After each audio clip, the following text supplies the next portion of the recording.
Recently, Linus Tech Tips did a video where they all downgraded their work computers to run older Optiplexes and EliteDesks as their daily driver. One of the systems they used was the HP EliteDesk 800G3, and I, perchance, happen to have one of these Microtower G3s. I got this a few months ago for about $40 bare bones. While watching the Linus video, a thought occurred to me. What if I take their downgraded PC and turn it into a monstrosity? So, we're going to start with some basic upgrades, and then step up to the effective but probably not advisable kind of upgrades. We may even get into some cosmetic modifications. And by that, I mean I might just absolutely brutalize this thing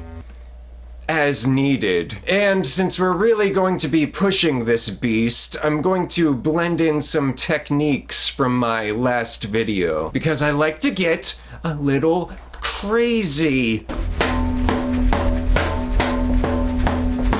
Alright, quick style on the basic upgrades. CPU replacement. I have an i7-7700 that I'm pulling out of another build and throwing in here. I believe it can even run the i7-7700K, but I don't have one of those laying around. The 7700 is 4 cores, 8 threads, 3.6 GHz base, 4.2 GHz turbo boost. Then wham bam onto the RAM. 32 gigabytes of DDR4 2400, which is the highest speed the system can handle. And then an M2 SSD, the crucial P3+. A drive that used to be my go-to because it was commonly available on Amazon for really cheap. But now it's always more expensive and often not even available, but that's alright, I'm not bitter about it or anything.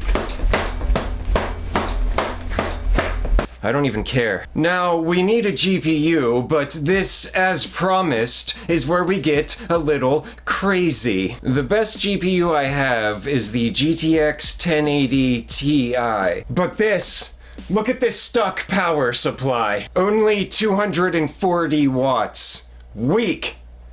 Disgusting. Not enough power, no PCIe connectors for the GPU, and proprietary power connectors on the motherboard that don't support a PSU swap. Well, if you saw the last video, you know whereabouts I'm going with this. It's time for a breakout board, and oh yes, a secondary power supply. Look at all this space in here. Look at all this case space. It's begging me to fill this with extra electronics to create some kind of hideous Frankenstein monster. And it will live. But while we seemingly have enough room for everything inside the case, there are a few considerations. The breakout board is going to have to be positioned where I can access its power button, and the PSU is going to have to vent somewhere. I don't want to completely just jam everything in there, so we might have to chop up the case a bit.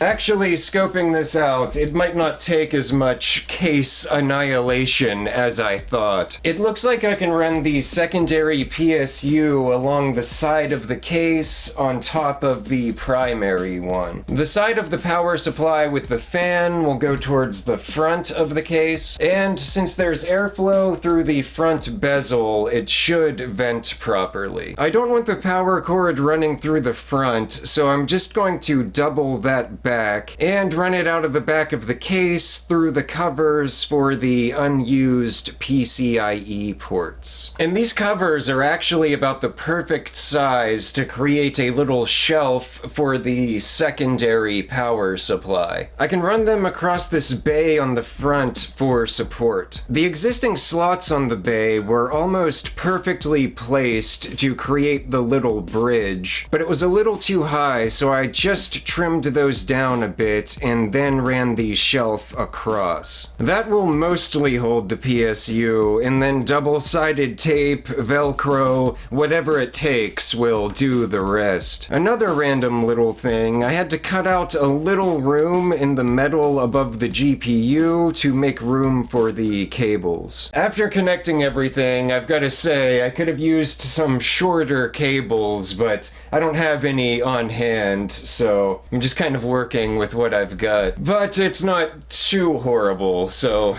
moving on. Now for the part that's probably going to be the most difficult. Trying to achieve the monumental task of pressing a single button. I need to be able to power the breakout board, but I don't want to run this without the side panel on. Even though it would work and be completely fine, it seems like it just kind of breaks the spirit of this project. So I'm going to try to create some kind of crude button or mechanism to power the breakout board on and off. But if that fails, I'll just run it without the side panel. It's not really that big of a deal. Alright, I spent about 20 minutes trying to make a button out of this bolt sliding in through the back of the case. I got kind of close, but then I thought, oh my god, what am I doing with my life? So I'm just going to run it without the side panel for now, and maybe revisit this in the future if inspiration strikes. Now, before we boot this thing up, let me preemptively say, I'm not trying to suggest that anything I'm doing here is the most ideal or practical method. I just thought that this would be a fun project, and that every once in a while, you gotta go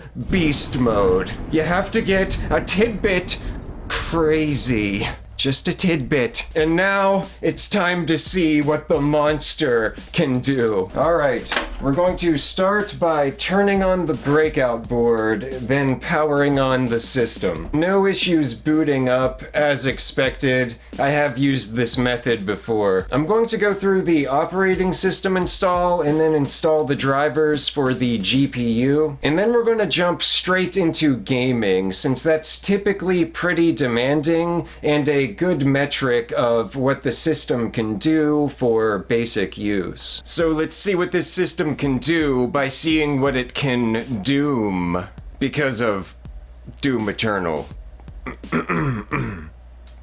We're starting with Doom Eternal is what I'm saying. Alright, 1080p, highest in-game graphical settings. No surprise here, we're getting a solid 120 FPS, which is the maximum that my monitor is capable of, so looking pretty good. After Doom Eternal, we're going to move on to something a little newer with Trepang 2, or Trepang 2. Probably not how it's pronounced. Anyway, here we're cruising along with about 120 FPS again. Only a couple minor dips that are few and far between, and even then, it's still around 118 frames per second. The game isn't exactly bursting with action at this point, but it is the newest game that I have, and it's running at the highest in-game graphical settings. Also worth mentioning, the side panel does fit on the case with everything in here.